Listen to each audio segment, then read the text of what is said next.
there's going to be. All right. Beautiful. I'm just going to take a moment in gallery view because I want to see your beautiful faces. By no means do you need to have your camera on, but I do encourage it just because I feel like we get more of a transmission, we get more of a sense of being together in circle when the cameras are on. Yay, good to see you, beauties. Thanks for being here. All right, so my name is Halo Saranko, and I am a teacher of classical tantra, which we're going to be diving into the realms of classical tantra and where classical tantra kind of meets neo-tantra, or a lot of the tantra that we are aware of in the West, that we're studying in the West. And so I have a school called Shakti Temple Arts, and the Cosmic Consort is the name of today's session. And this is kind of one of my big passions. So we're going to start today. I'm going to share a little bit of my story because it's relevant to what we're going to be diving into today in a philosophical kind of way. And today with me it's going to be kind of half and half. We're going to dive into the philosophy of classical tantra, which is going to set us up for the context when we get into the practice in the second half today. So you're actually going to get to dive into some traditional tantric practice, and I think that's really special. So thank you again for being here with me and jumping into these waters. I do want to open the chat just for a moment to see what we know already about tantra. So if anyone wants to share just any little bit that you know or understand about tantra, or not, it could also be like, I don't know anything, which is totally relevant, but I want to get a little pulse for where people are at in their understanding of tantra. So if you'd like, you can share in the chat what you know about it, or what you'd like to know about it.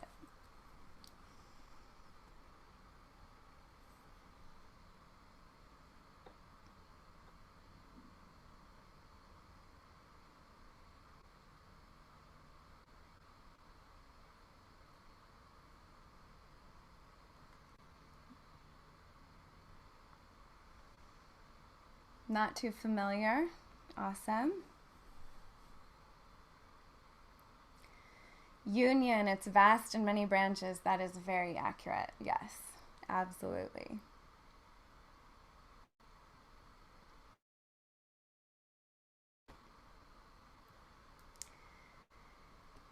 So the first thing I want to share about red tantra, white tantra, neo-tantra, very good. So we have the full spectrum, not too familiar, and an understanding that there are many different lineages, oneness with all, with the universe. That is the absolute goal of tantra. Yes, absolutely. Being present, using all of your senses. Yes, that's what we're going to dive into today. Exactly. Great. So this means we get to swim a little bit in the deep end of the pool because there is a lot of familiarity here, which is always exciting to me because I like to hang out in the deep end of the pool a little bit. So the first thing I want to talk about is kind of this idea of classical tantra versus what I like to call neo-tantra. It's a weaving of polarities. Yes, a spiritual path that embraces the physical body and uses it as a bridge to connect with universal consciousness. Bam! Mic drop. Yes. The embrace of intense, all sensations of a path to enlightenment. Yes. Beautiful. These are all 100% accurate. Awesome. Thank you for indulging me. All right, so this is one of my absolute of all time favorite topics,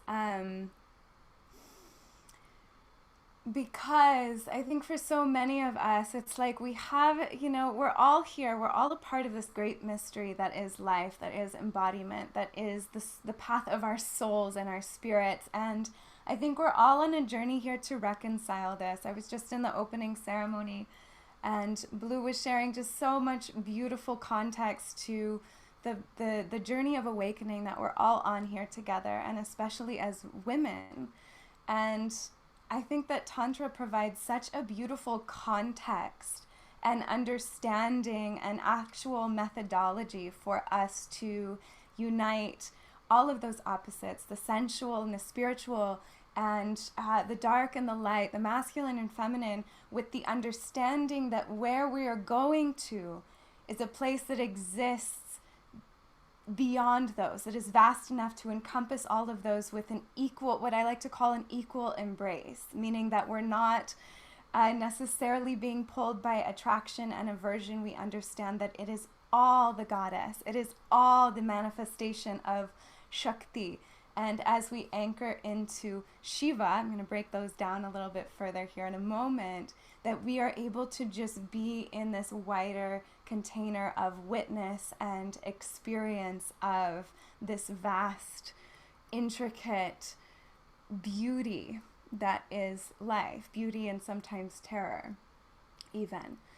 So classical Tantra comes from India. I think probably most of you here know that if you're familiar with Tantra at all. And it is an incredibly occult branch of philosophy and practice that was secretive for thousands of years. And it's only up until recently that these traditions are actually kind of becoming open books. And one of the reasons that is that the system of Tantra, first of all, it used to be, it was an oral tradition. So it wasn't written down until, some like hundreds or thousands of years ago. I don't remember the exact date in this moment, but it eventually became codified in texts that were called the Tantras. And so we don't actually know how old this system is, but it's old. And it is a system that was realized in and through the body, right? The deities that we work with in Tantra, the gods and goddesses, were realized by going super deeply within. So I think what's so powerful about this system is it acknowledges that all of the wisdom we could ever need and tap into and connect with in order to grow spiritually in and through the body actually has to be found in and through the body. And that includes the consciousness, because the consciousness is anchored in and through the body, right? So these systems were realized, right? That wasn't like somebody just taught them. At some point they were just realized, and then they became like this great river of remembrance. And the seers, the beings that realized the tantras were known as seers. They were able to see far enough in the future that they knew a time was coming where there would be a lot of darkness, where there would be a lot of confusion, where ignorance would be the prevalent reality, where it would be very hard to see and know truth. This time was called the Kali Yuga. We are in it. So they knew this was coming, and they purposely protected these teachings for thousands of years. They had to go underground. I mean, it's like this whole journey, and now we need them. And they actually, it has been seen and said that Tantra are the teachings for our times. It is what is going to get us through these times. And not that Tantra is even limited to India or the specific tradition, because I feel like other cultures and traditions have realized very similar paths that are a part of the same matrix of consciousness and awakening. However, specifically the path of Tantra was seen, and I believe 100% this is why these teachings are opening on a mass scale now. So what is Tantra in the traditional sense? Tantra it comes from two different Sanskrit words that are brought together, Tanoti and Trayati. Tanoti meaning to expand our consciousness, and consciousness is related to the god Shiva. So this masculine essence. I see some of you, I think, taking notes. That's a really good idea for this particular workshop if you want to retain this, but there will be a recording also. Trayati means to liberate our energy. Energy meaning Shakti being represented by Shakti, which is the supreme power. So if we think of Shiva and Shakti, or the great mother and father of creation, the great god and goddess, Deva, god, and Devi, we have Shiva and Shakti. These are the main tantric deities, but they have many, many, many, many, many aspects, right? There's not just one, the creation is manifold. There's so many different expressions and manifestations. And so we understand that there's many different energies and powers that come together for this whole thing to work, right? So Tantra is a spiritual science. It's very much not just a spiritual path. It's very scientific. And I think that this is so incredible in this day and age, because I think we're living in a time where spirituality and science actually are starting to prove one another, right? And Tantra does this. It's really powerful. And it's a spiritual science that allows us to expand our consciousness and liberate our energy, which essentially leads us to what? True freedom. True freedom that's not in negation of our embodiment, that includes absolutely every aspect of our humanity. I think one of the greatest wounds of our time is that we've been cut off from our bodies, from our embodiment. I think so many of us here navigate this root wound of like, is it okay that I exist? Is it okay that I am how I am? And Tantra allows us to awaken into our humanity as also a manifestation of the divine. And how do we live? How do we walk on this planet? How are we in relation to ourselves and to others and to existence when we know that to be true in every cell of our being? That's what enlightenment is. That's what awakening is when we can really anchor that. So Tantra gives us a map to do this through working specifically with the deities Shiva and Shakti, so that we can realize them within us and essentially get past the idea of polarity and duality and realize that Shiva is Shakti and Shakti is Shiva. They're not even actually separate. They can't be. Consciousness and energy actually can't be separate. We're all sitting here as living representations of that truth. We just have to remember it, right? And so the journey is a path of remembering that we are already that, getting all of the obstructions out of the way so that we know that to be true.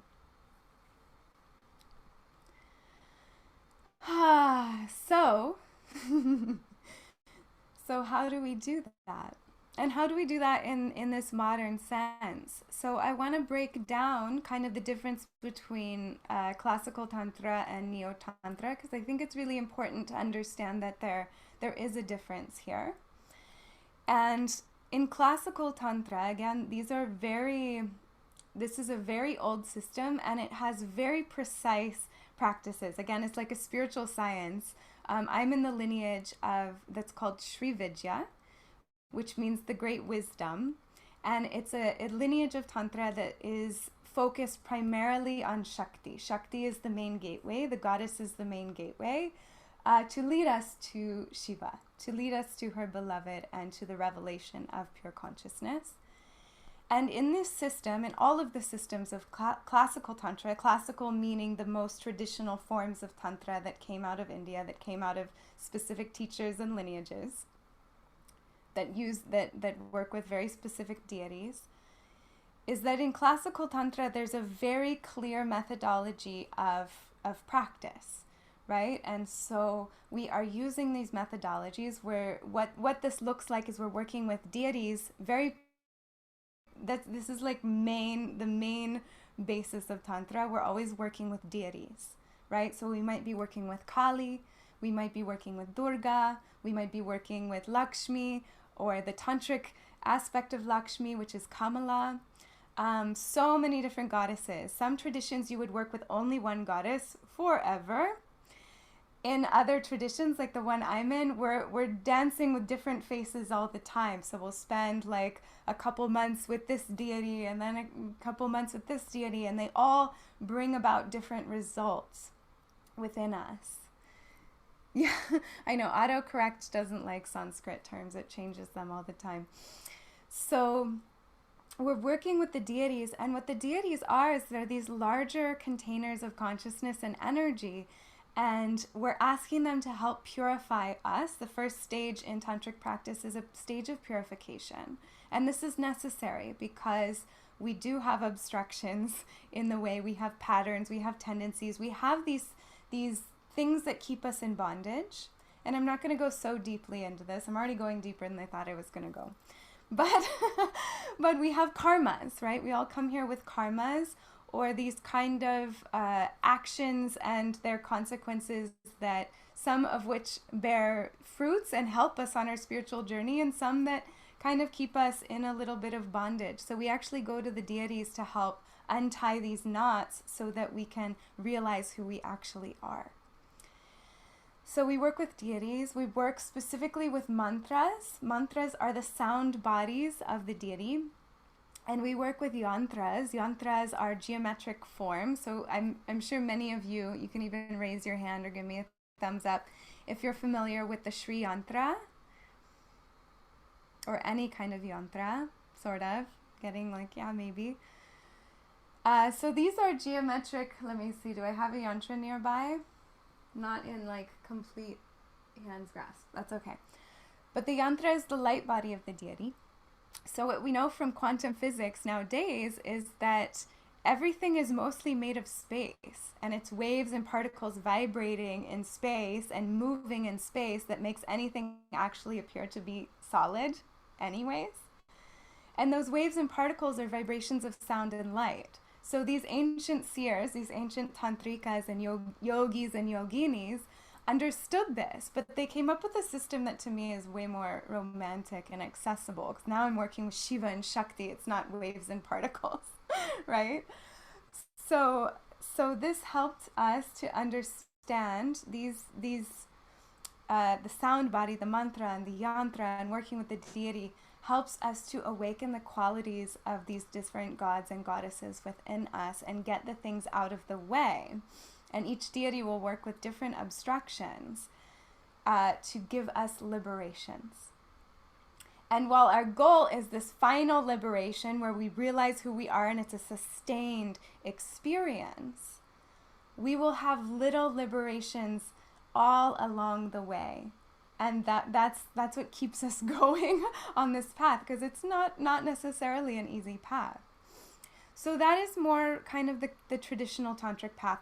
The goal is awakening, is fully realizing that we are Shiva Shakti, that we are that we are supreme energy and we are supreme consciousness, and we are here to just simply exalt in the ecstasy of that experience that is life. That includes the suffering, that includes every aspect of it, right? And so again, we're working towards that equal embrace. Now, Neo-tantra, which is kind of what we see more of in the West, and it also has a incredible importance and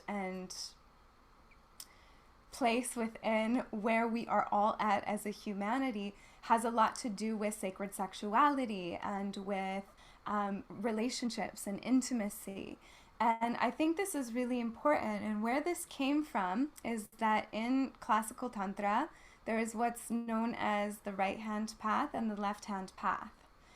So in India, if you've ever been to India, traditionally, it's starting to change, but traditionally you only eat with your right hand, you eat with your hands. And so you're taking in nourishment that way. And you would wipe your bottom literally with your left hand. You use water, but it's like water in the left hand. So this is kind of, it started to be known that like the right hand is the clean hand and the left hand is the dirty hand, right? This one brings in nourishment, this one deals with the mess, right? And so the left hand path specifically, the right hand path is more aesthetic, which means there's more of like a renunciation that takes place, not all the time. But if you are using sexual practices in the right hand, you have to be married. You have to have like one consort and be in a very clear container. On the left hand path, we have, it's like the taboo path, right? So all the rules that are over here on the right hand path, or in traditional Hindu culture at large, are broken by the left hand path. It goes so extreme that there's one sect of the left hand that lives in cremation grounds, and they beg out of a skull cap. Like, they'll actually find a human skull, and that's what they eat all their meals out of, and they're constantly meditating on death and rubbing the ashes from the burned bodies on their bodies. And some of them are even as extreme that they only eat the flesh of corpses that wash up on the banks of the rivers, like human bodies. So that's not exactly where Neo-tantra came from, but that's the furthest extreme of the left-hand path. There is a sect there that does all that. Pretty crazy. On the less extreme, there are sexual practices and rituals. There is animal sacrifice also that still happens in some of the left-handed temples today in India. They eat meat, so it's like it's a very different path. They use sexual fluids in some of the rituals and ceremonies. So this is kind of the side of the equation that the Neo-tantra practices came out of. However, they're not necessarily similar. Like, these practices are very intensive in the left-hand path in the traditional tantric system. So in Neo-tantra, we have now this focus on kind of healing one of our core splits, one of our core wounds, which has to do with the masculine and feminine, right? And I think that's really beautiful and really important. And what I think is valid in both systems of Tantra is that we really do have to start where we're at. And most of us, where we are at is healing the wounds of sexuality, which is essentially healing the wounds of our own existence, right? Again, we come back to that I have a right to exist, right?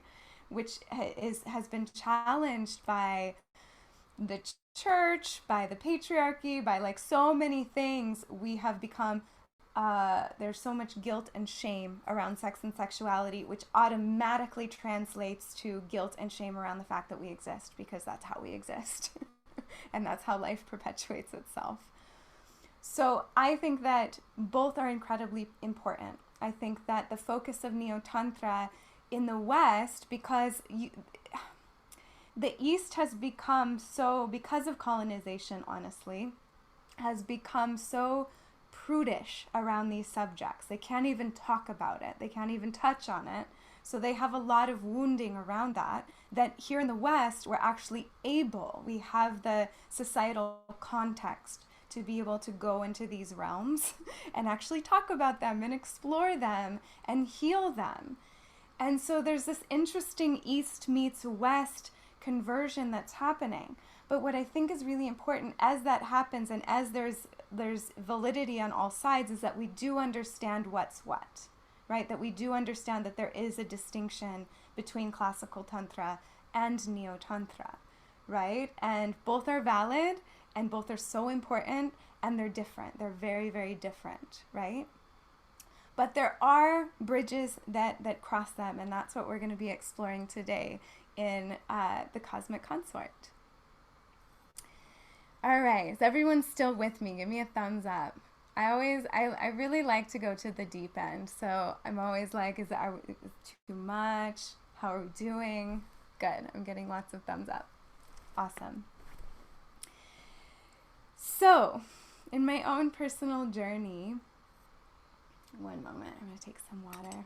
Depth is juicy, I agree. I'm all about it. So, in my own journey, I was led to India at the age of 24 by my love of sacred dance. And I had learned of the Devadasi tradition, or the temple dance traditions of India, which literally only died out within the last 100 years, maybe even like 50 years. The last Devadasi died within the last 10 years. So this was the most recent tradition of priestesses still in temples that is on this planet.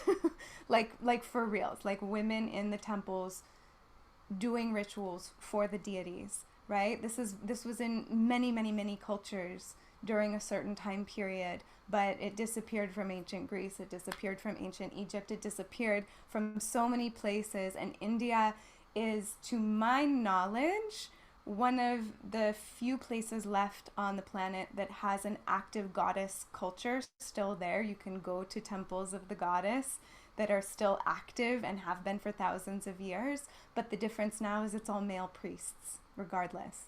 So this was one of the last traditions that died out, and when I caught wind of that, I was on a plane to go to India and study what is now left of that dance tradition, which has now been codified. It's a classical dance tradition, which means it's more like Western ballet kind of thing. But it's retained a lot of the essence from the temples, and a lot of the tradition and the deities and the stories and the beauty are still involved in that dance form.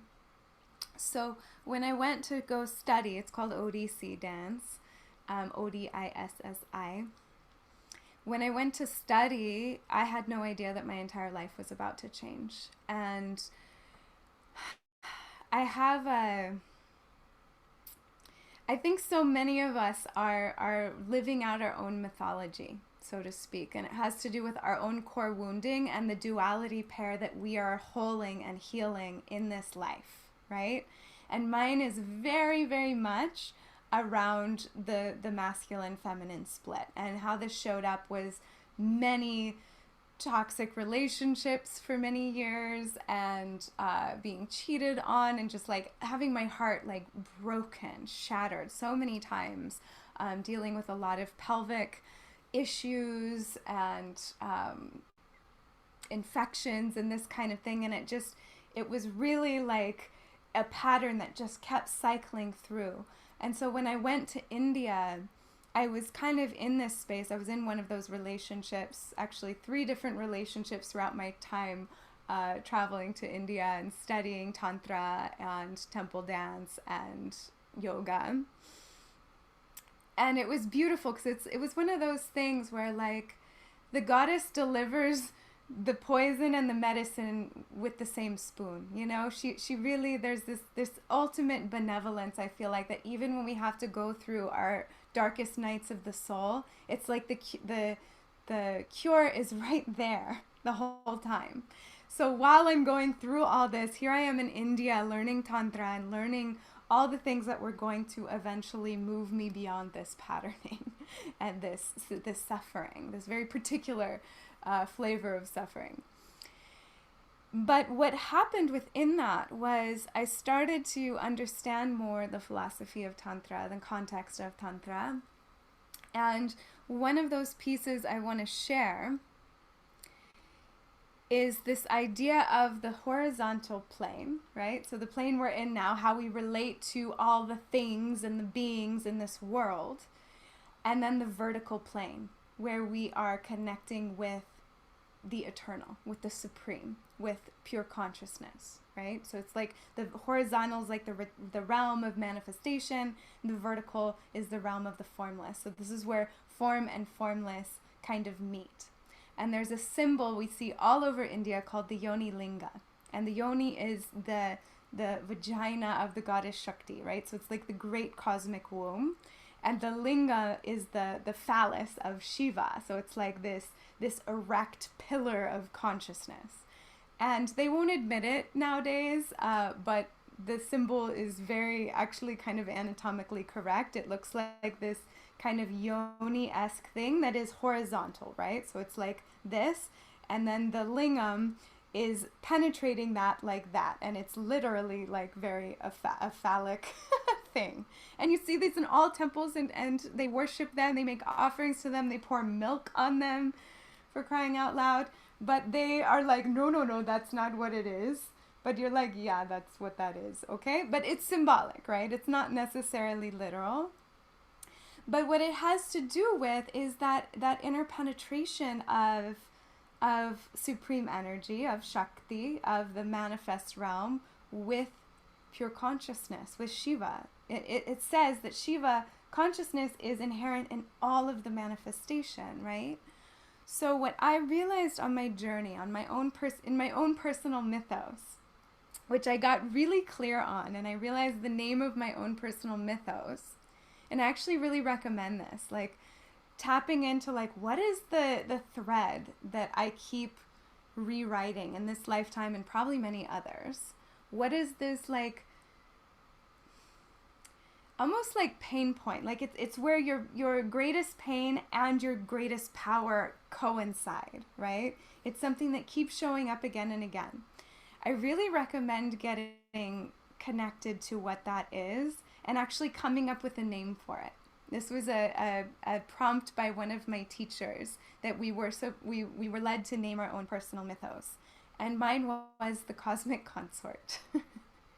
And it's this idea that, you know, in my attempts to meet this longing, I think that we all have in our heart, we all have this longing, right?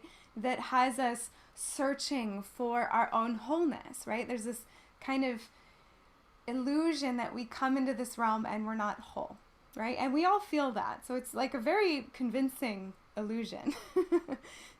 and we're all looking for something to fulfill that. And oftentimes we're looking out here. We're looking in the horizontal plane. We're buying things to try to fill that longing. We're looking for our soulmate to try to fill that longing. We are trying to change ourselves because we think that if we're this way, that'll fill that longing, right? And none of it actually, we're trying to make more money. I mean, there's so many things we try to do to satisfy that in the horizontal plane. And I think we definitely receive temporary satisfaction and fulfillment from the material realm. But does it ever last? And I just kept, for me, it was like after these like shattering, you know, relationships that would just like hit my core wound every time, right? With unfaithfulness, right? And you know, I'm not going to go into the details, but just, it was like Ma, or the goddess, would just like create the perfect scenario to just destroy me multiple times in a row, to where I had to be like, what is this? But the beauty of it was that I decided to try something else. And I decided to get to know God in a realm that doesn't change, that doesn't have that potent honeymoon period and then that explosive. I mean, granted, these were unhealthy relationships, and healthy relationships feel very different now that I've kind of overcome this piece. But still, there was a part of my journey where I had to court something else. And that something else for me was Shiva for a long time. And it was this idea, and it came through in my dance, it came through in poetry, it came through in this way that we can express emotion as the feminine and devotion as the feminine, because I think that those of us who have a very feminine essence, we're naturals at devotion.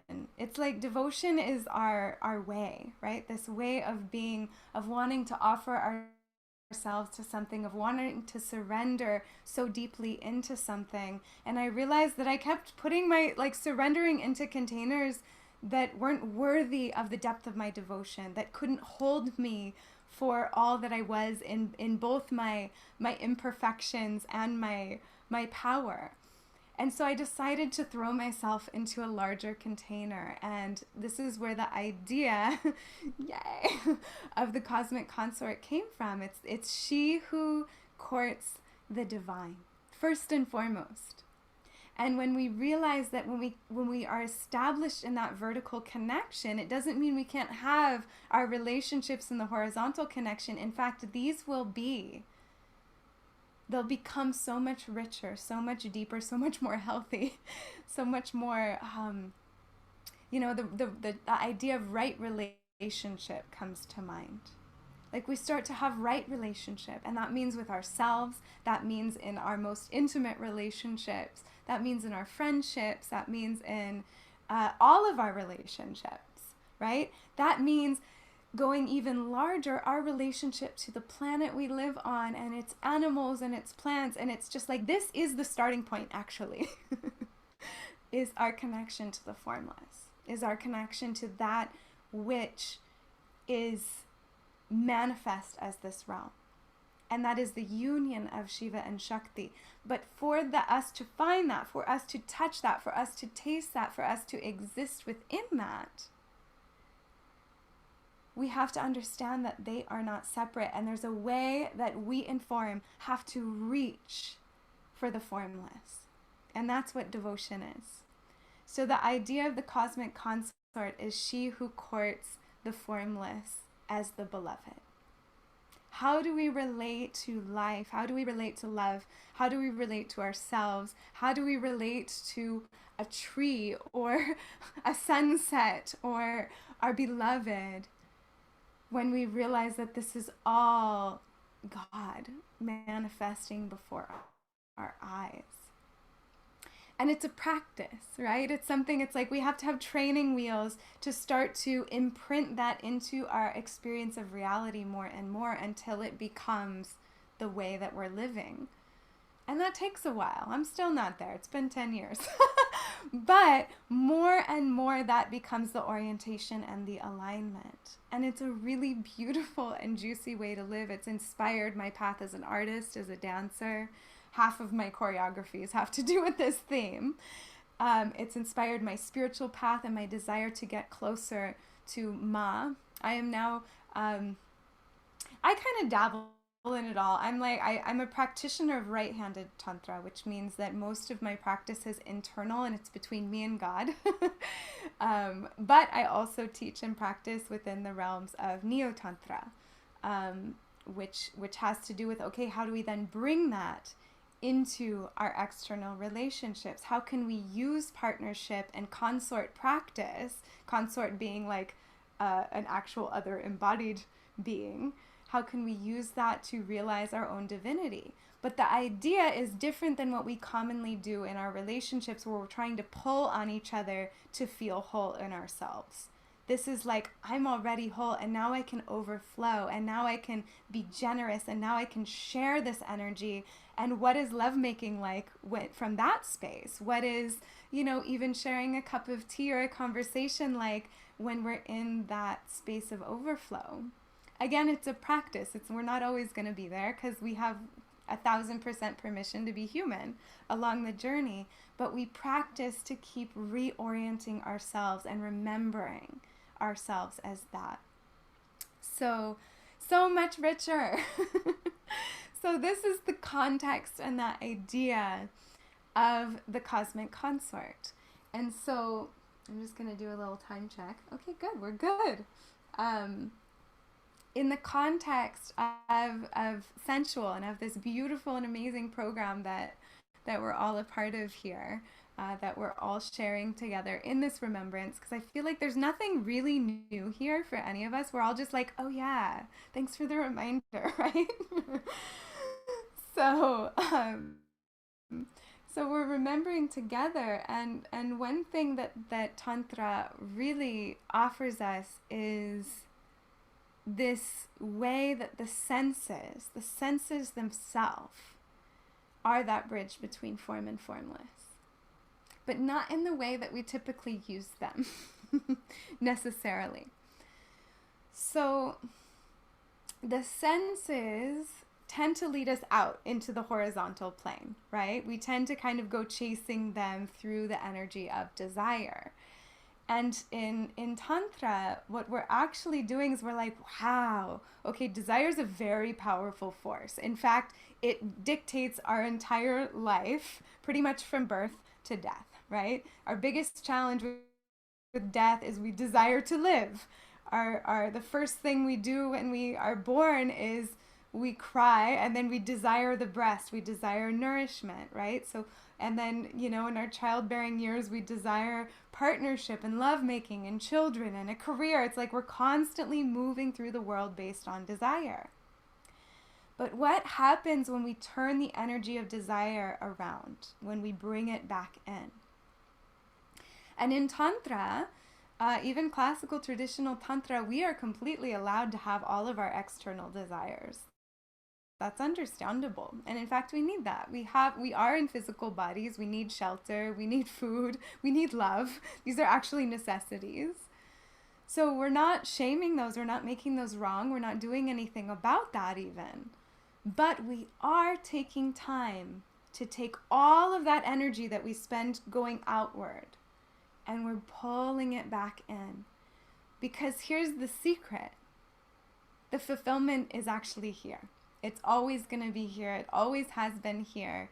And it doesn't matter if you have all the things, you know? I was just talking to a friend the other day and she had like her most lucrative month in her career of her whole, you know, however many year career. And she was like, you know, like she used all these kind of like new marketing ideas and ways, but she was like something was missing, and she actually was like one of her most low months as far as like how she felt. And it was just like, you know, she had this idea that when that happened she was gonna feel this thing, and that when it didn't line up she was like, wow. And it took her inward, and she changed her whole way of doing things. And I think it was just such a beautiful example, because we can spend our whole life chasing out here, but if we're not nourishing this connection, our direct connection to source and to self, because it's ultimately the same, we're going to miss the whole point of why we're here. And we're going to miss the experience of having that real fulfillment. And we're going to miss being able to share that with others, right? And there's a way that when we're sitting in that seat of our totality and our fulfillment and our wholeness, we actually invite others into theirs as well. And this can be our lovers. This can be if we are leaders, if we're teaching workshops. It's like when we're sitting in that seat, it gives other people permission to take that seat as well. So it's really beautiful. And the senses are the gateways. The senses bring us into this deeply embodied, rich experience of our totality. So we're going to be exploring that today, and I'm just going to take a little peek of my notes because I don't want to miss any of the juice. And I think actually we're good, and we're going to go into our practice together. So who here is familiar with the chakras? Give me a thumbs up or a yeah, most people nowadays. Yay, that makes my life easy then. So we're gonna be working with the chakras and with the senses. So each of the chakras represent an element, right? So when I say element, I mean earth, water, fire, air, and ether specifically. And then the higher chakras, so once we get past the throat chakra into the third eye and the crown, we're actually moving beyond the elements, right? So we're moving into light and sound and essentially space. So, but space like even beyond the element of space, if that makes sense. So, which it doesn't, it can conceptually, but usually not experientially, because we have to prepare ourselves for that. So, the chakras have to do with these different, definitely energy centers of the body, as we know. They have to do with the different elements, the gross elements, and they have to do with the 5 senses, right? So 5 elements, 5 senses. So in this system, we have the elements representing the 5 senses, right? The elements are the building blocks of this reality, of everything we see here. And they have a spectrum of gross to subtle, just like our chakras do. So gross not meaning like you, but meaning the most material, the most dense, to the most subtle. When I talk about subtle, here we're talking about space and subtle energies and like the mental sphere and the emotional sphere, where it's like we have so many different levels of being. And it gets, as we move through the layers, it gets more and more and more subtle. what I find is when it comes to pleasure and when it comes to sensuality, especially for women, the more subtle we get, the greater those experiences are. Actually, less to do with the gross plane and more to do with the subtle plane. So if we want to go into those deep experiences of ecstasy and bliss and union, we actually want to focus more on the subtle than we do on the gross. Doesn't mean that the gross, like my physical body, doesn't have to do with it, but it's more about this internal experience of the subtle energies within the physical body. So the senses have to do with the subtle energies of the elements, right? So we'll go through that in just a moment. There are, what else did I want to say about the chakras? I think that was it. So we go through the 5 senses, we go through the 5 elements, and there are traditionally 5 different offerings that we make as well that have to do with the 5 senses and the 5 elements. And within this, I think the other really important thing to mention here is that when we're thinking of the chakras, when we're thinking of the elements, when we're thinking of the spiritual path, every element has certain emotions that are also attached to it. So we already talked a little bit about how this path is about our obstructions and liberations. And we can have obstructions and liberations in each of the different chakras that have to do with the different elements. So the offerings are specifically connected to these obstructions and liberations, right? That we want to, what would, just for an example, and this is like a whole other workshop, so we're not going to go that much deeper, but I just want you to know that even without knowing, this is part of what we're going to be doing in the practice. It's like a little bonus, without you needing to even understand it fully. But like, just for an example, an obstruction of the earth element would look like scarcity, territorialism, low self-worth, right? These like very like fear of insubstantiality. Like, do I mean anything? Am I enough? Do I matter? Like this kind of stuff is all an obstruction of the earth element. So a liberation of the earth element would look like self-confidence and generosity, like there's more than enough to go around, an experience of abundance and security and feeling grounded, very literally. So those would be the liberations of the earth element. So as we're working through the elements, just know that that is part of the equation for every single one of them.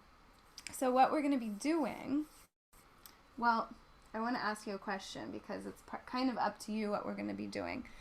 Who here feels, I'm going to go to gallery view so I can see what you're saying.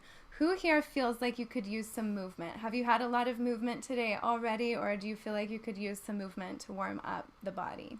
Give me a thumbs up if you want some movement. 1 thumbs up, 2 thumbs up. I think I'm seeing enough thumbs up that I think we will. It won't be big movement. We can do it seated. But I think it will be good. Okay. People are saying they can use some. So traditionally, just a little secret, the whole yogic system is not the whole yogic system, the asana part of yoga, so the physical postures and sequences that we go through are actually to prepare us to go into these deeper internal states. So I think it's really important that we nourish the body with some movement before we go into deeper internal states, because then the body can go into more that subtle place rather than being like, oh, like I feel crunchy here or whatever. So let's go ahead, and I know we've been talking for an hour and we're not quite at noon, so let's take like a very, very, very, very, very quick break if anyone needs to use the bathroom before we go into practice, because I want you to be comfortable. I don't want you to be like, I have to pee. That won't be fun.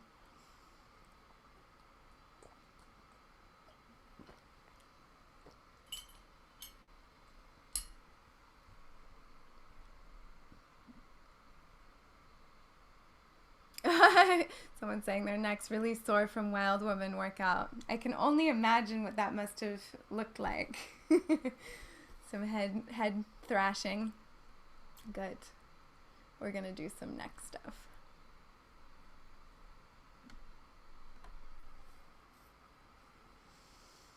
Okay.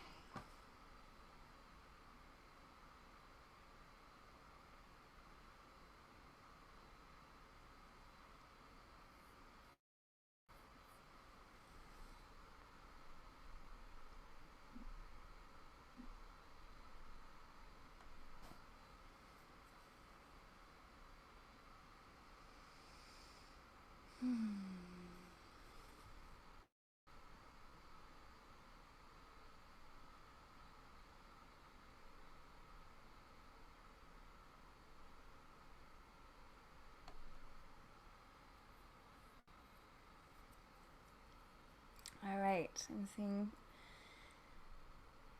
beautiful women returning. Wonderful. Okay, so let's get into our practice. So this is a traditional Tantra yoga practice. I like to call it a chakra warm-up.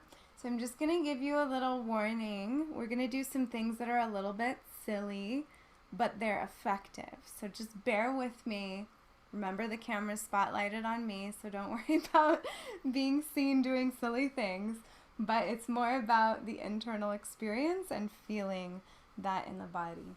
So we're just going to take a moment. I am going to invite everyone to sit up with your spine upright. If you can sit cross-legged, it's ideal. Or if it's more comfortable for you in a chair, that's also okay. And you should be able to do all of this in a chair as well. Let's just take a moment. That was a lot of mind food. And we're here for the bodies. So let's drop into the bodies. Take a moment to close your eyes. And just let yourself take your seat. Actually feel your body. And I'm going to invite you to bring your energy back and down. So you're actually going to feel as if you're leaning into your back body, or almost like your whole front body is just melting into your back body. And then down into your seat, and actually feel that your tailbone just kind of relaxes down and your whole pelvic floor melts open into your chair or whatever you're sitting on. Bringing the breath into this as you inhale, feel that you draw your energy, your thoughts into the body, anything that's trying to move outward. And on your exhale, feel yourself settle back and down into your body. And without controlling the breath, just letting it be long and natural. Inhale, draw yourself home.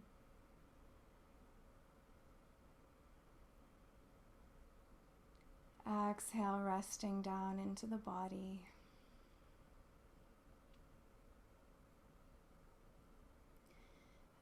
And we'll take a moment to scan the body as you breathe and soften. Continue to soften with the breath, especially on the exhales. Take a moment to scan any places that you might be holding tension in the body.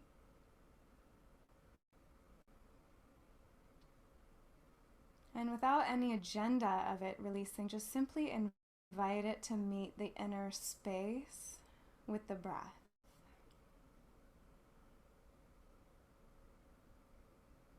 So feeling like any tension in the brow, especially at the place of the third eye, just kind of smooths out and softens as you breathe. Any tension in the eye sockets, even the eyes, just relax. Releasing any tension between the ears. And thus in the mind, letting the mind kind of soften and dilate so it loosens its grip. Releasing any tension in the jaw, and even in the teeth, all the way into the roots of the teeth. And relaxing the tongue and the mouth all the way down to its root. Following it that down into the throat, relaxing and opening the throat.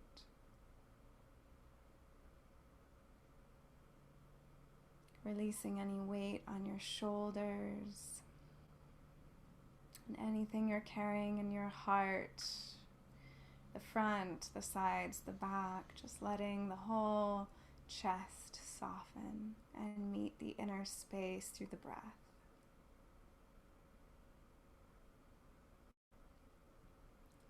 Feeling even the muscles that are holding up your spine soften, trusting in just simply the integrity of the skeletal structure, so all the muscles can just soften on the bones. Softening in the belly and the diaphragm and all of the organs, going all the way even into the organs and inviting them to soften.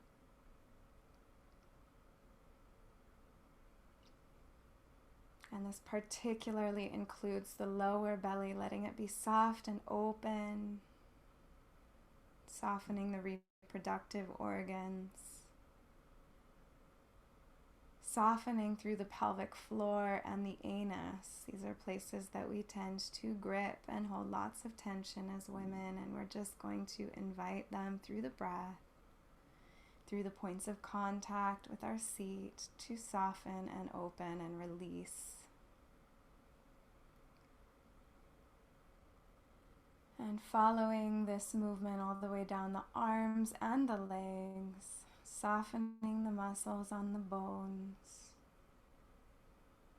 softening the fingers and the toes, softening in the palms of the hands and the soles of the feet, feeling these chakras, the chakras in the palms and the feet, just gently opening. And then again, becoming aware of the whole body and inviting more and more softness, stillness, openness,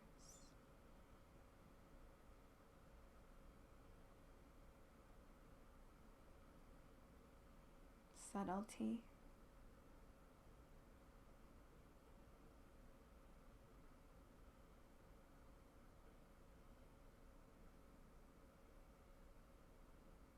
Silence, space.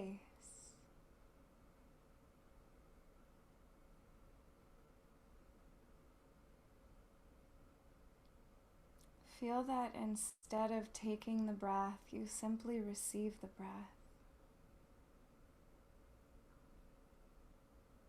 And the breath just becomes this exchange between the inner space and the outer space.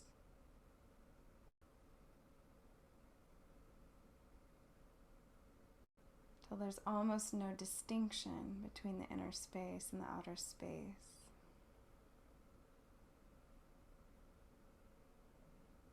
You can even feel that you can breathe through all the pores of the skin, and the skin is just this very delicate membrane separating the inner space from the outer space.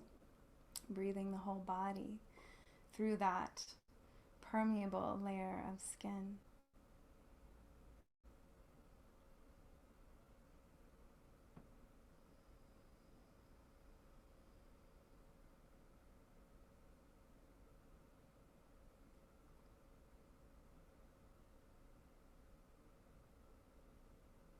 And paying attention to your next inhale.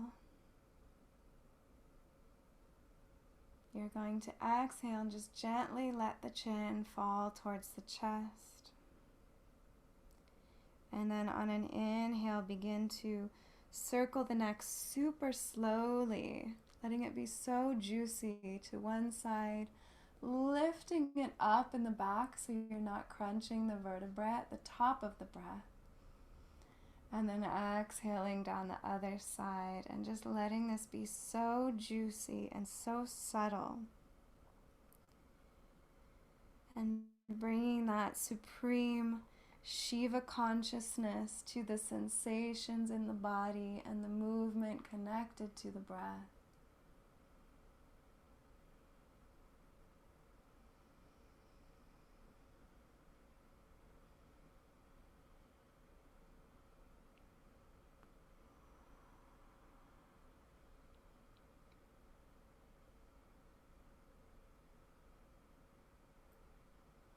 And the next time you exhale and the head comes down, you're just going to slowly and gently reverse the direction on the next inhale.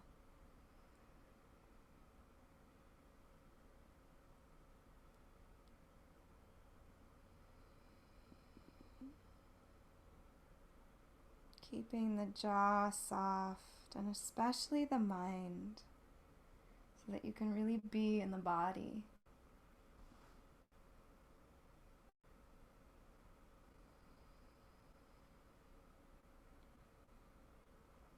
One more circle, inhaling up. And exhaling down the front. And now you're going to draw the chin into the opposite plane of movement. So you're going to draw the chin back and up, forward and down. Drawing little circles, opening up the throat. Inhale back, exhale forward. Little undulations just in the neck.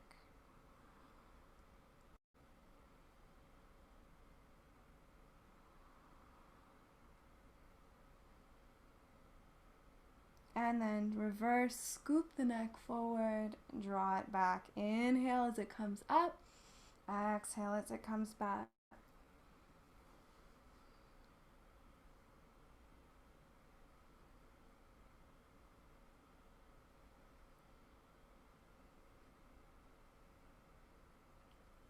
One more inhale and exhale, rest into stillness. Notice any subtle sensations at the throat chakra.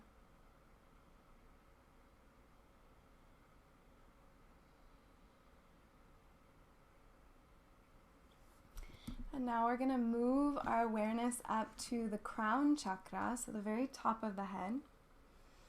So here's where we're going to get into some of the interesting movements. So what we're going to do is we're going to do 2 quick movements to the right, 2 quick movements to the left, 2 back right, 2 back left, 2 back center. Okay, so we'll just go over that one more time. 2 to the right, 2 to the left, 2 back right, 2 back left. I just realized I'm probably opposite for you all. 2 back center. Okay, so we're just going to do this, and you can just let the breath do what it wants to do with the movement. Inhaling. And begin. Right, left, back right, back left, back center.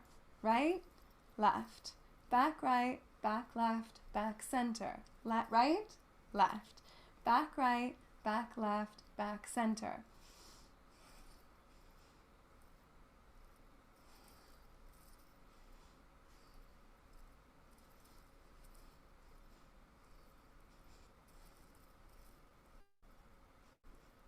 One more round. Rest in stillness. Gently bring the chin down so it's just a little bit tucked. Feel the sensations at the top of the crown.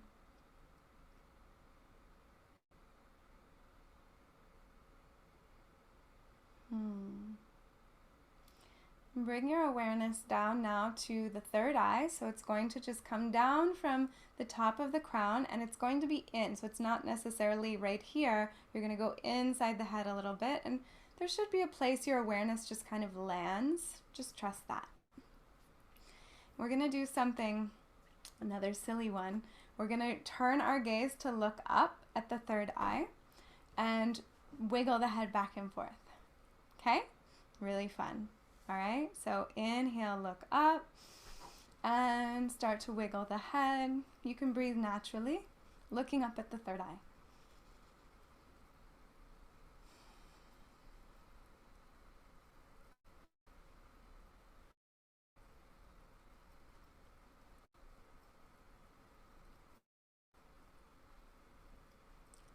And release the movement, release the gaze, noticing any subtle sensations or plays of light at the third eye.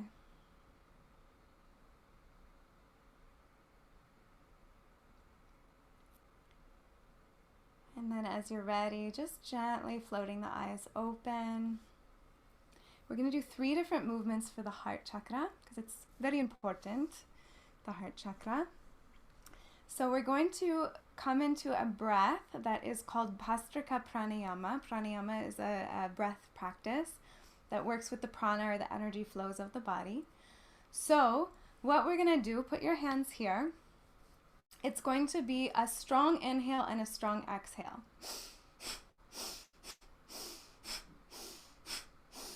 So you want to actually feel that your rib cage is expanding out and then pumping in. So it opens on the inhale and squeezes on the exhale. So some of you might know this as breath of fire in the Kundalini yoga tantra tradition. And what we call this, the translation is bellows breath. So if you think of bellows, if you're trying to ignite a flame, we're kind of doing that with the heart. But we're going to do some different movements with that breath. So the first one, we're just going to inhale the shoulders up, exhale, release.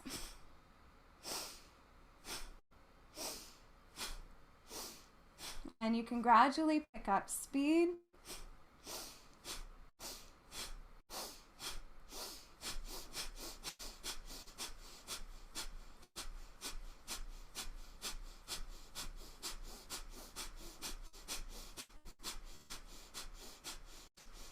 You're going to inhale, pull the shoulders up, hold the breath at the top, gently draw up the pelvic floor, gently draw in and up the navel, and lock the chin down. Hold the breath in the heart. Actually feel like you're compressing it in the heart.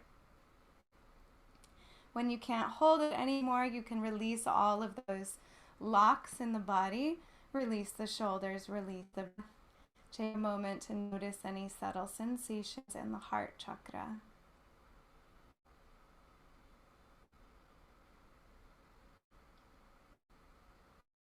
And we're going to do a couple more exercises like that. So we're going to do those called bandhas. So those are locks in the body. There are 3 main locks. So after we generate the energy, we're going to inhale and hold the breath in. So it's just a gentle little lifting of the pelvic floor muscles, a gentle little back and up of the navel, and then a lock of the chin, which means we just bring the chin down. Okay? So we'll do that with the next 2 exercises as well. So you're just going to bring your hands up to your shoulders like this. You have wings. And exhale, draw the elbows together and up and open, opening both the front and the back of the heart, letting this movement go with the breath.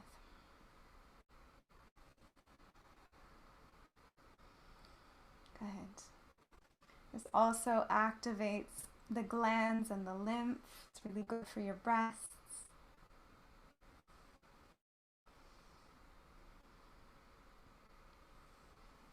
And as the elbows come back, reverse. Inhale up the back, down the front.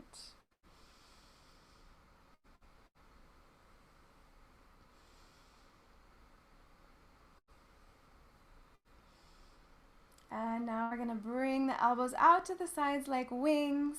And you're going to inhale to your left. So you're going to do opposite of me because the camera is reversing me.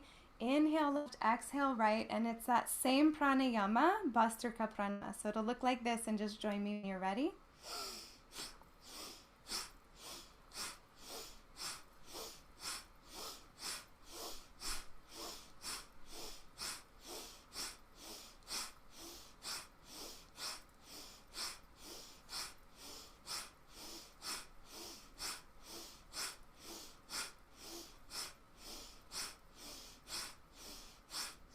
Inhale in the center, hold, draw up the breath, pull those locks. Genitals draw in and up, navel draws back and in, chin tucks.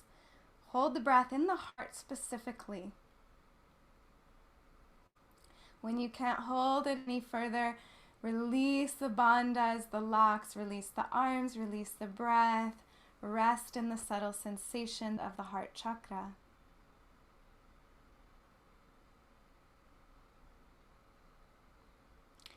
And one more movement for the heart. We're going to do the same pranayama again, the same breath, but we're just going to bring the heart side to side rapidly. So again, you'll inhale to the left side, again, opposite of me. Exhale to the right. So ready and begin.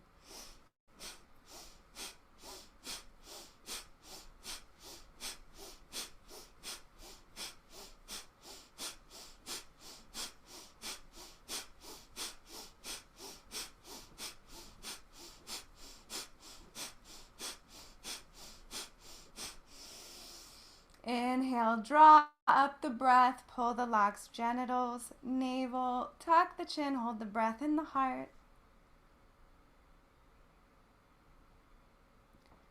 Exhale when you need to, release the locks, release the breath. Notice the subtle sensations in the heart. And we're going to drop down even further. So we're going to bring a hand, it doesn't matter which one, make a thumbs up. And you're going to place it right in the diaphragm. So the solar plexus chakra is actually at the navel. Sometimes there's confusion in the West that it's up here. It's in the navel, but there is an energetic kind of knot that can be right here that can block the flow of energy between the navel chakra, heart chakra.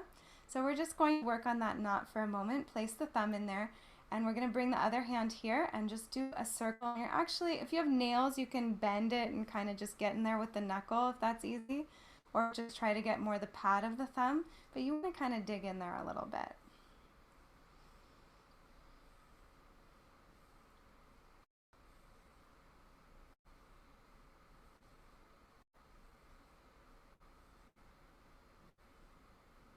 And now we're going to switch hands, place the other thumb in there, and you're just going to reverse the direction of the circle.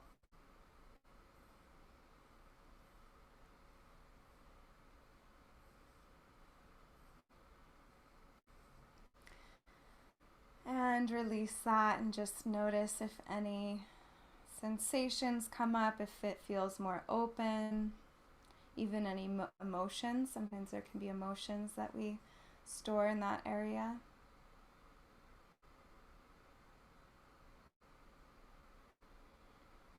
And now we're going to go down to navel, like your literal navel, but in from that. Here we have our solar plexus chakra.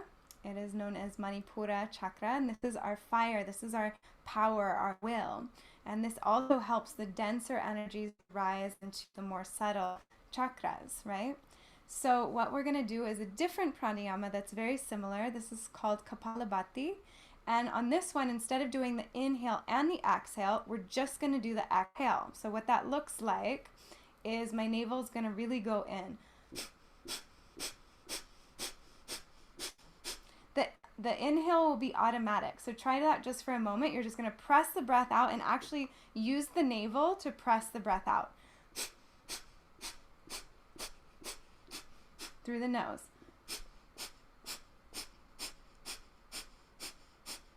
Yeah? Is it coming? Give me a thumbs up if it's coming. It looks like it is. Great.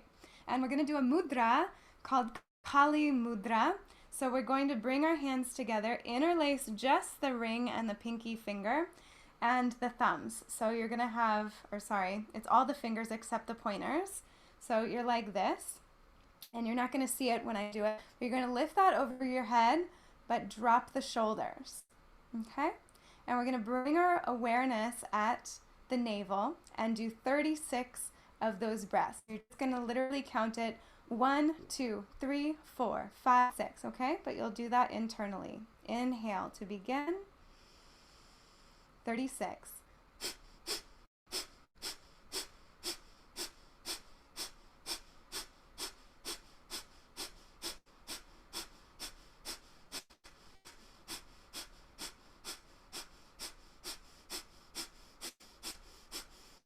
Press the last breath out. Inhale.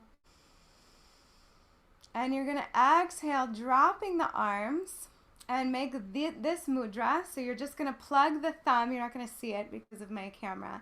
Plug the thumb and the finger into the earth. So you're just going to ground that energy for a moment. Actually touching the earth if you can. If you're in a chair, that might be difficult. Just energetically connect. Grounding that energy, feeling any upward moving energy in the body.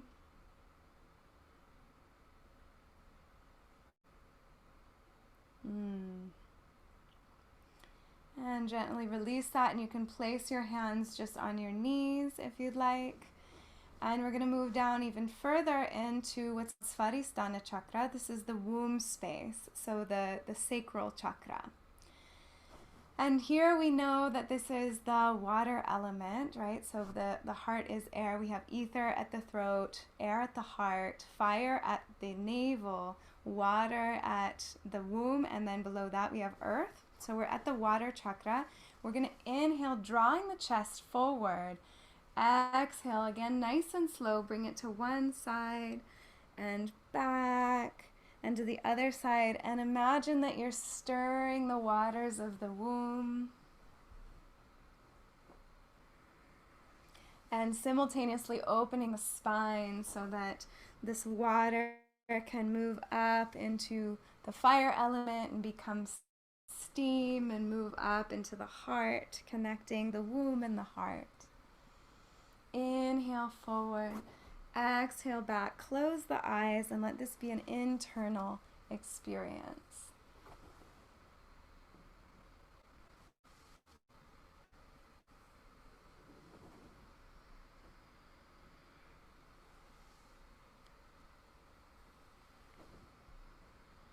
And coming forward, exhale, reverse direction. Your full range of motion,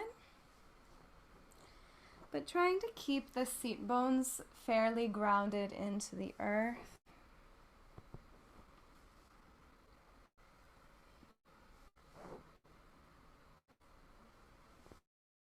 And letting the whole spine be involved. Expand the belly on the inhale and gently draw the navel to the spine as you exhale back. And just one more circle. Inhale forward. Exhale back.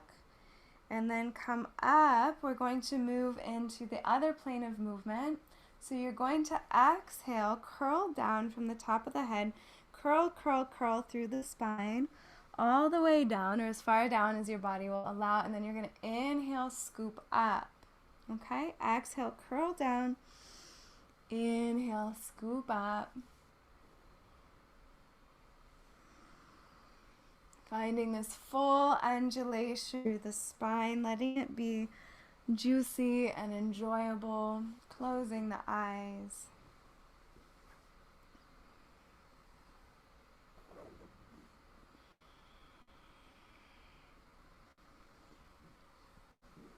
And rocking back, reverse the direction. So now you're going to fall forward and roll up from the sacrum to the top of the head.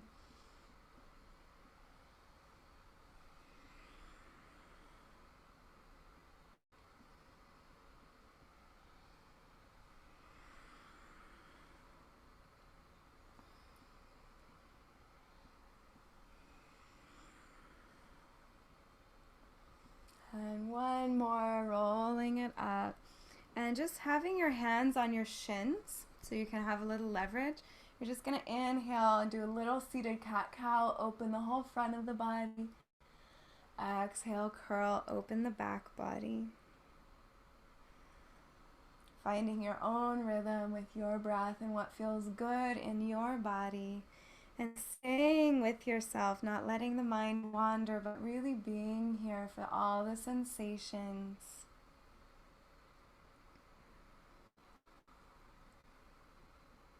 And now you're going to let that go and let it settle into an incredibly subtle pelvic rock. So if you were able to just separate your sacrum from the other pelvic bones, it's like you're just tilting the sacrum under and back, and close the eyes and just feel that subtle sensation. You can even feel the points of contact of the yoni with the ground.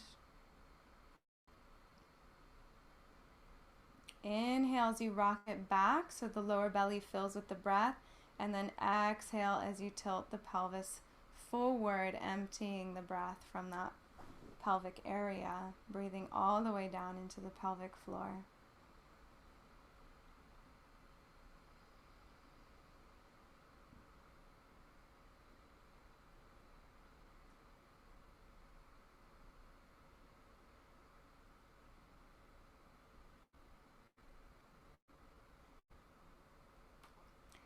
And then releasing that movement into complete stillness, noticing any sensations in the womb space.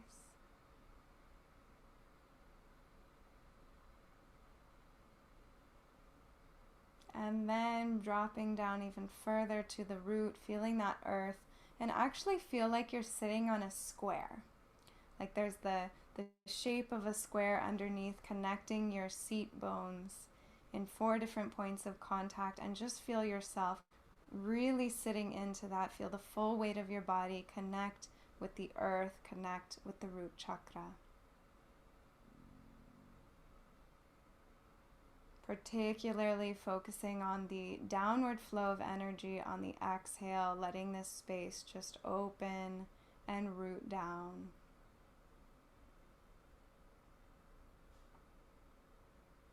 Grounding all of the energy of that practice. And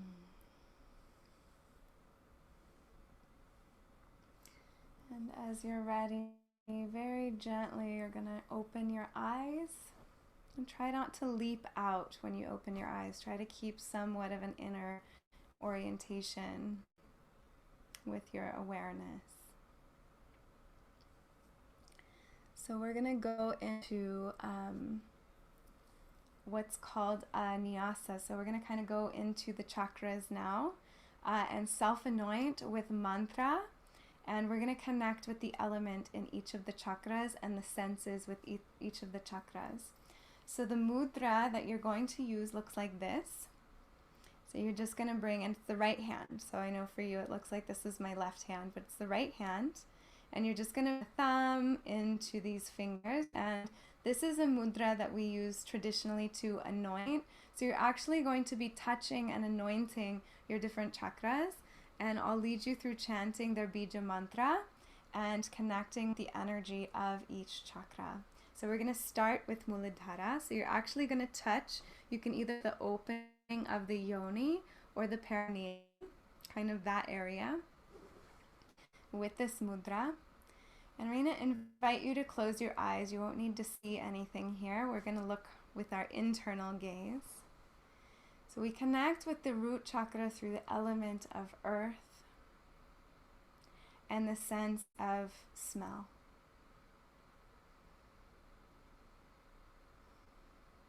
An offering we make to the root chakra or to the earth element is either sandalwood paste, or it could be some kind of essential oil. So imagine your favorite scent of any kind. Your favorite anointing oil or something like this. And actually imagine offering this to the earth in the root chakra. You can even imagine that you're taking that scent in through your nose all the way down into the root chakra, making this as an offering.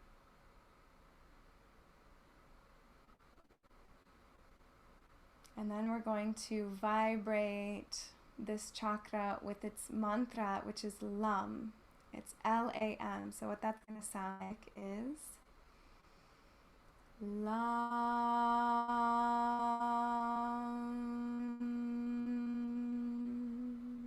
So let's all do that together. Take a big inhale, and we're going to chant and send that mantra into this chakra.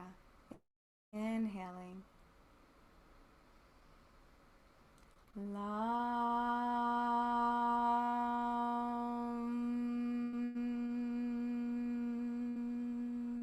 And actually feel like you're following that sound pulsation all the way in to the root chakra, connecting to the element of earth, connecting to your sense of stability, of self-worth, of self-confidence, of generosity.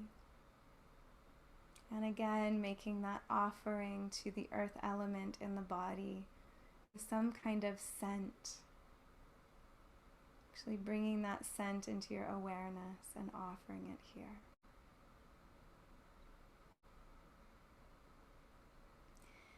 And as you're ready, gently release the mudra, and you're going to come up to the womb space. So you're going to be right about maybe 4 fingers underneath the navel, the bottom of the navel, and you're just going to touch there.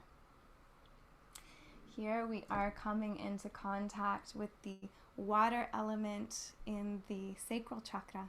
So I want you to really viscerally feel the water element here. The water element connects with our sense of taste.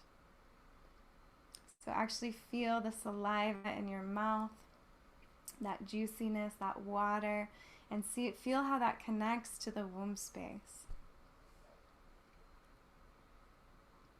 The offering for the water element is actually food. So we could think of sweets or fruit or something really decadent like this.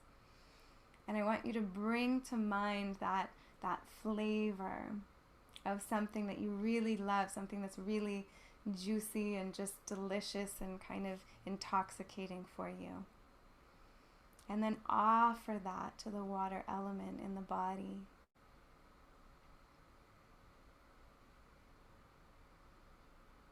And we're going to vibrate this chakra with its mantra VAM, V-A-M. Just like we did LAM, we'll just chant it together, inhaling. VAM. Following that sound pulsation all the way into the waters of the womb. And again, offering that food item, that fruit or that sweet, offering it to your ability to be fluid, to have clarity and purity and innocence and insight, that part of you that knows, that intuition, that ability to feel, to nourish, to create.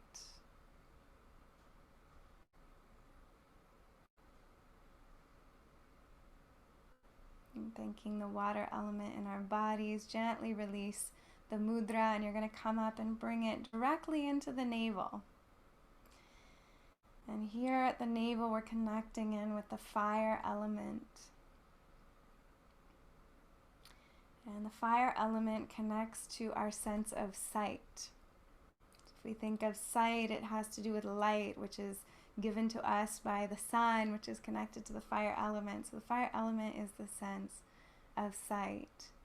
And the offering traditionally that we make for the fire element is actually a flame. And traditionally we use like a substance called camphor. Camphor is a resin that burns completely. It burns completely clean, right?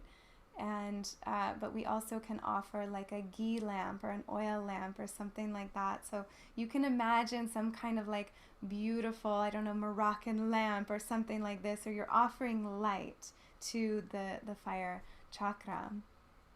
So go ahead and imagining offering that flame of your divine will into that chakra.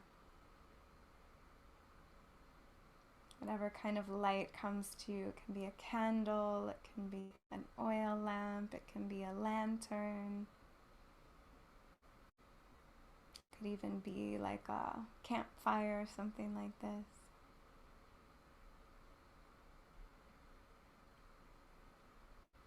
If you've ever seen arti in India where they wave the lights, it can be something like that. And we're going to activate this chakra with its mantra Ram, R-A-M. So it's traditionally a roll R, so Ra, Ra, we do that little roll. If you can't do that, it's no problem.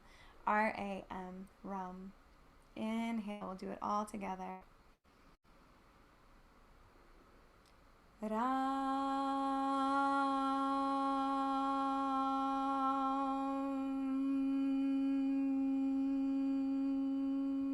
Following that sound pulsation all the way into this chakra, the power chakra. And again, making that offering of the flame. And in this tradition, the fire element is connected to our compassion and our passion. It's connected to our right relationship and our desire to be in communion. That sense of my will is thy will, our willpower, our fortitude, our strength, our courage. That part of us that wishes to create transformation, to make this world a better place. So connecting in with all of that, our sense of belonging also connects with the fire element. And making that offering. And then gently releasing that connection. We're going to bring the mudra up to the heart chakra. And here in the heart, we are connecting with the element of air. And air connects all the beings that there are on this planet. We all breathe that same breath. And this is exactly the expansive nature of the heart. It gives and receives just like we inhale and exhale. And the sense that is connected to the heart chakra is our sense of touch. So we can actually feel the air on our skin. Imagine the caress of a lover. Any kind of touch that you love. And the traditional offering that we make to the air element is incense. So we actually see that smoke connecting the realms of the form with the realms of the formless. The heart chakra is where form and formless meet. So you can imagine your favorite incense and offering that, but you could also imagine offering some kind of experience of touch. Maybe it's how it feels when your lover gives you a massage, or the sensation of the softness of a rose petal or something like this, just offering in that sense of touch. You could even just offer in what you're feeling right now, the clothing on your skin or the air on your skin. Making that offering, and then we're going to activate this chakra with its mantra Yam, Y-A-M. We're going to inhale all together.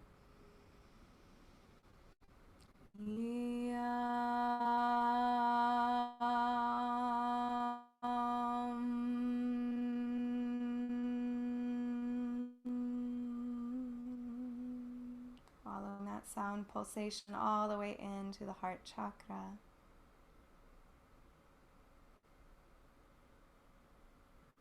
And making the offering again, honoring that sense of expansiveness, of inclusion, of harmony.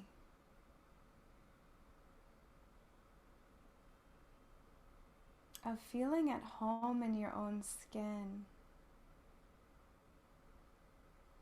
Of feeling centered, and not in the same way as grounded, but centered, like you're in your essence.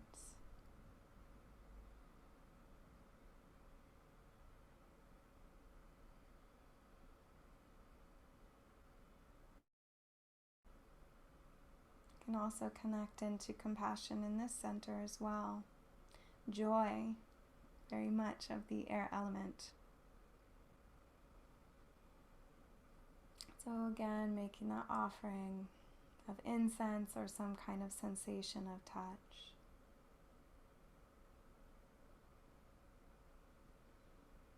And thanking the air element, the sense of touch. We're going to move up to the throat. So we're actually going to touch right in this little crook here with our mudra. And here we're entering into the realm of ether. So for ether, we are coming into the sense of sound. Sound carries in space, sound carries as vibrations, and this is the beginning of creation, the beginning of manifestation is all through sound pulsations. So it is here we access the Akashic records, this wisdom that of everything that is, has been, and will be is available to us as we connect to the element of ether in the throat. This is wisdom, this is freedom, the first place where we really start to touch freedom.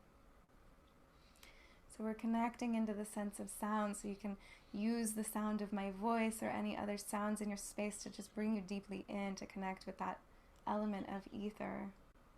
And the traditional offering for the ether element is actually flowers. And flowers are that full potential, right? It's like that full blossoming. So when we touch ether, we want to touch that full blossoming of our potential, of our wisdom, of our freedom. Ether is beyond constraints. So we're going to activate this element, this chakra, with the mantra hum, H-A-M. So you're going to take a deep inhale. And all together.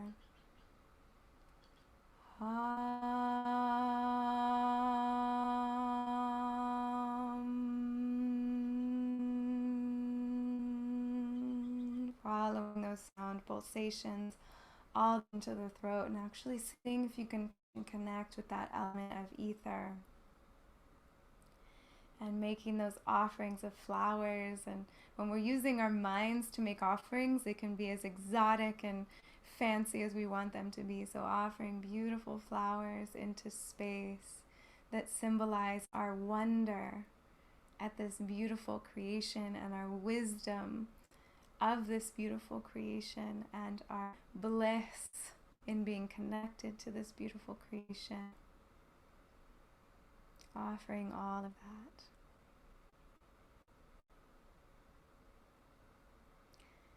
And letting go, we're going to move up even further beyond now the elements, beyond the senses to some degree. We're going to come up to the third eye and actually touch the third eye.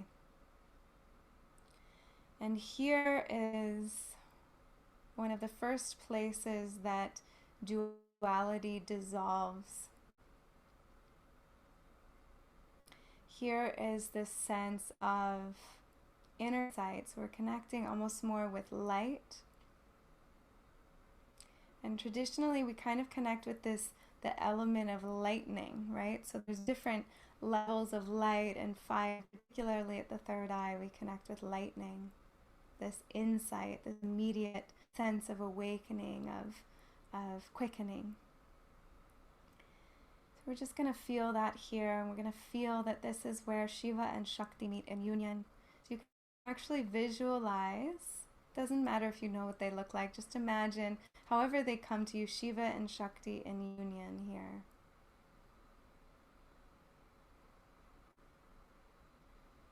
And we're going to activate this chakra with the sound ksham. So it's K-S-H-A-M, ksham. And we'll chant that all together, inhaling. Ksham. Really sending that M, that M up into this chakra, following the sound pulsations. And here I invite you to just make whatever offerings you feel inspired. You can come up with anything. It could be dance or sound or music or exotic dishes of foods or anything like this. Imagine offering at the feet of Shiva and Shakti in union.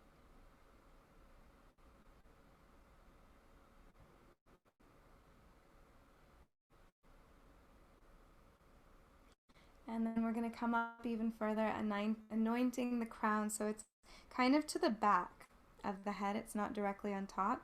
There should be kind of an intuitive spot.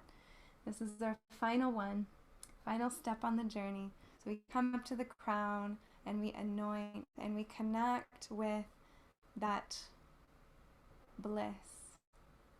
This is where the union becomes complete, where the upward flow of energy begins to descend. And I want to invite you to actually feel like there's just this rain of nectar, like milky, lunar, blissful, cooling nectar that is pouring down through your crown. This state of ananda or bliss. And we're going to activate this chakra with a bija mantra, with the mantra I think most of you probably know, if not all of you, Om.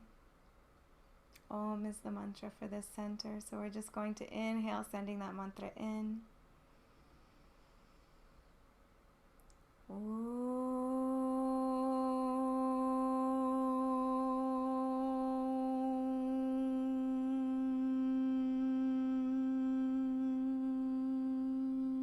Following that sound pulsation all the way in. And feeling like you have a 1,000-petaled lotus here, and it just begins to blossom open. And the nectar drips on this lotus, dripping all the way down. Back to the root. And I'm going to invite you to keep your eyes closed, but release the mudra.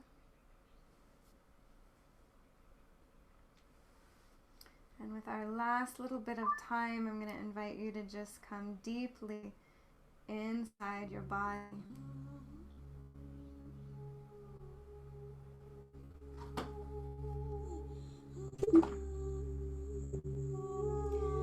And find any sensations in the body and just start to let the body flow with these sensations.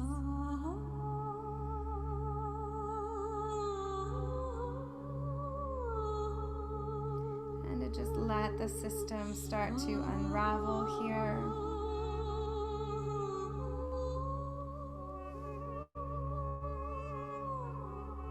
And let those 5 senses that we just touched and offered to, whether it's sound or taste or a smell, just let those bring you in. And let any subtle movements that the body wants to make be connected with authentic sensations in your inner space.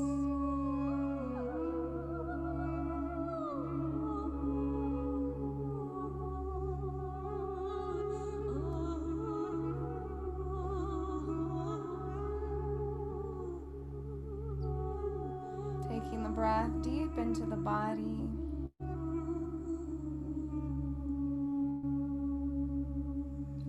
Letting the energy in the body guide you, following any strands of pleasure or bliss. You can continue to feel that cascade of nectar.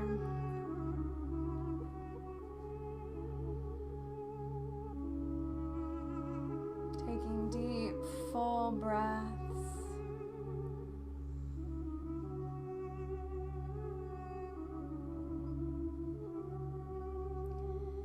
Feeling into the body as a whole system that is completely connected. Every chakra, every element, every sense, a part of this whole.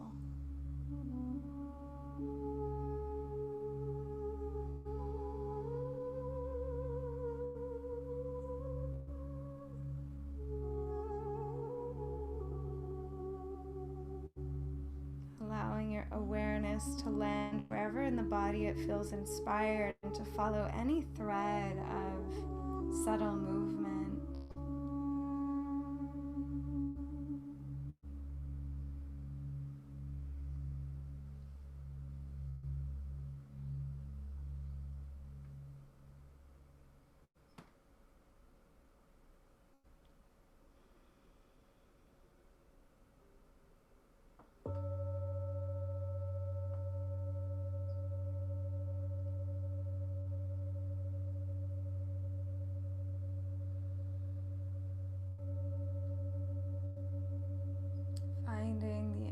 intelligence within every part of your body and letting it stay connected to this deep inner space.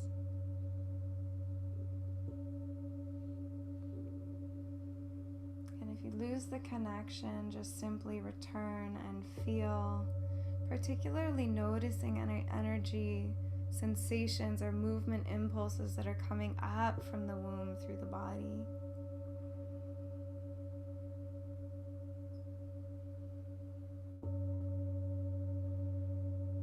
Allowing your body to come into a stretch through the breath that is not controlled by any external invitation, but is unraveling like the petals of a rose from internal wisdom, sensation, impulse.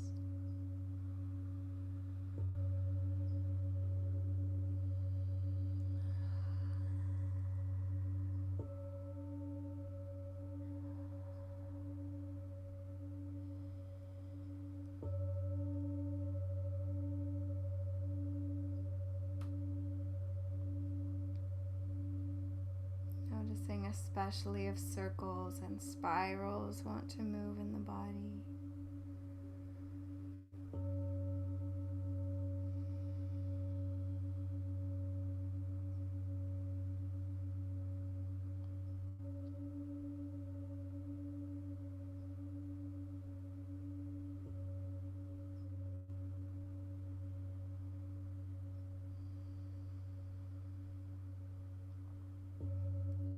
Just taking a moment to let your body show you where it could use more space.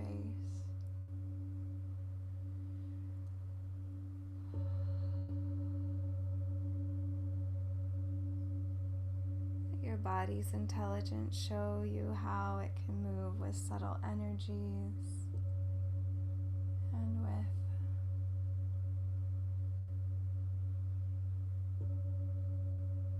connection to the totality.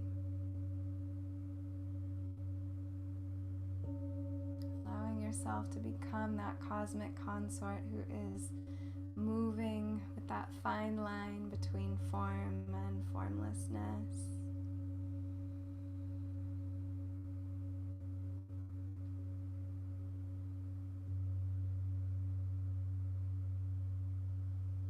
Creating more space within your vessel to connect with that verticality.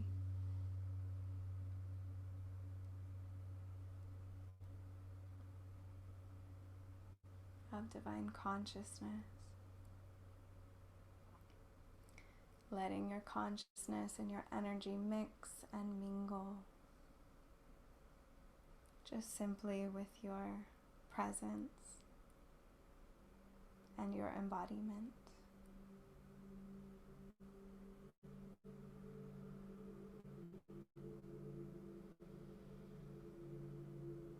And we'll ride this wave for just a few more minutes before resting into stillness.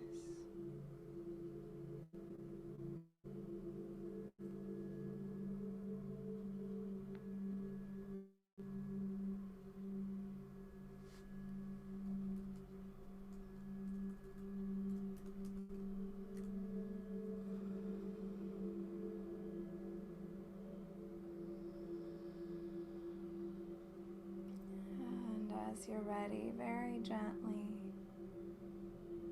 finding that inner well, letting any movements find a resting place.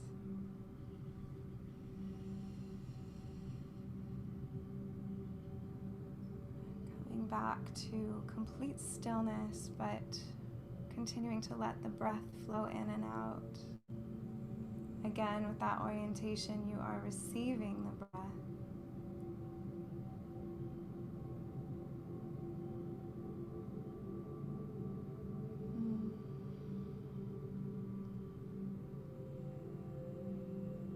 And we'll just take a moment to slowly and mindfully bring the hands up to the heart, bringing the palms together.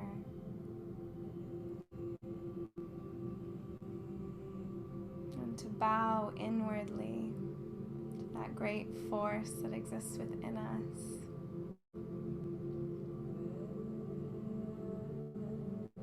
That is the divine consciousness and the divine energy and their eternal union.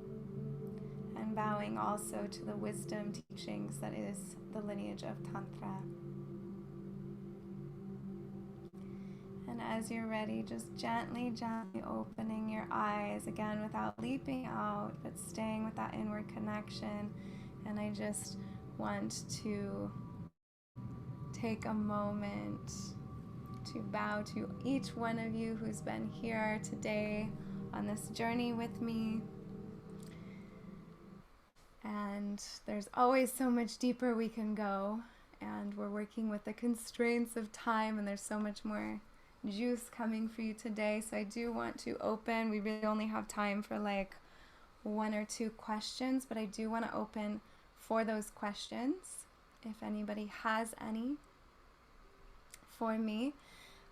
And also I want to leave you with some invitations. If you feel inspired to go deeper, my website I shared in the chat. If you go all the way up to the top, you can connect with me at shaktitemplearts.com. My Instagram is the same. It's at shaktitemplearts. And I also have a full online course that goes into a lot of these practices and goes deeper into the concept and the embodiment of the cosmic consort. And I've been having a sale all week. It ends tonight, where you can get any of my online courses for 20% off with the coupon code TEMPLE20. Again, that's at the very top. You might even be putting that in the chat. Yeah, thank you, Tech. Yay, you're so welcome, Betty. Thank you so much for being here. So there are ways to work with me further. I also do one-on-one mentorships, and I have a group mentorship program that'll be launching in either November or January called Temple of Shakti. So if there are any burning questions, let me know. And otherwise, I hope to just connect with you beyond this container.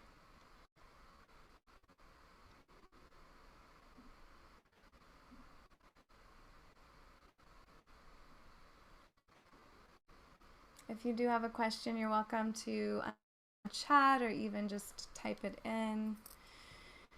Yay! Glad you enjoyed.